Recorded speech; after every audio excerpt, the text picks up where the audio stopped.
my appendix bursts, my parents, my brother, and even my fiancé are all too busy celebrating my sister's birthday. I'm outside the operating room, frantically calling every family member I can think of to sign the consent form, but every call is either ignored or hung up on. After hanging up on me, my fiancé, Joel Graham, texts back. Sophie, stop being dramatic. It's Yvette's 18th birthday today. Whatever it is can wait until after the party. I quietly set my phone down and sign the consent form myself. It's the 99th time they've chosen Yvette Norton, my sister, over me. This time, I choose not to care. I'll stop letting their favoritism hurt me. Instead, I'll do everything they ask of me without complaint. They'll all think I finally learned to be obedient, and they'll never realize that I'm preparing to leave them for good. I stayed in the hospital for 3 days, and for those 3 days, my phone stayed silent. I didn't receive a single call from my family. I didn't call anyone either. I didn't scroll through their Instagram feeds like I used to, trying to keep up with every little update in their lives.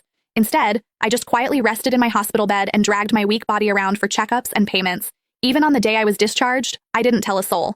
I simply packed my own things, endured the pain in my abdomen, and slowly made my way home. When I pushed the door open, the laughter inside the house abruptly stopped. Everyone was gathered in the living room. My fiancé, Joel, was sitting beside Yvette with his arm casually draped around her shoulders. The moment he saw me, he pulled his hand back and gave me an awkward smile. Soph, you're back? Where have you been these past few days? My brother, Joshua Norton, let out a cold snort. Where else would she have gone to? She just didn't want to show up to Yvette's birthday party. She always has to ruin things for her since she can't stand seeing Vivi happy. I didn't say a word. I just headed straight for my room. Joshua seemed surprised that I didn't argue with him.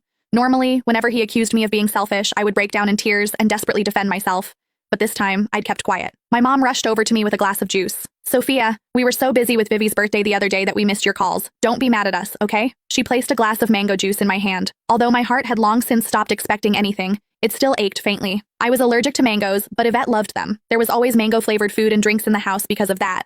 But no matter how many times I reminded them, no one ever remembered that I couldn't have mangoes. I handed the glass back to Mom and quietly stepped back. I'm not mad, I'll just go to my room. Just as I turned around, a loud noise came from the living room. Dad abruptly stood up and slammed his hand on the table. He screamed, "Why have you been walking around with that sour face ever since you came in? Your mother already apologized and even gave you your favorite drink. What's with that attitude? It looks like we've spoiled you too much." My heart twisted, and even breathing hurt. Tears blurred my vision, but I still lifted the glass from Mom's hand and drank it all in one go. I then gently set the empty glass down and wiped away my tears. I calmly looked at Dad. Yvette's the one who likes mangoes. I'm allergic to them, but it doesn't matter. I already drank it all. Can I go to my room now? Sophia, why didn't you say something earlier if you were allergic to it?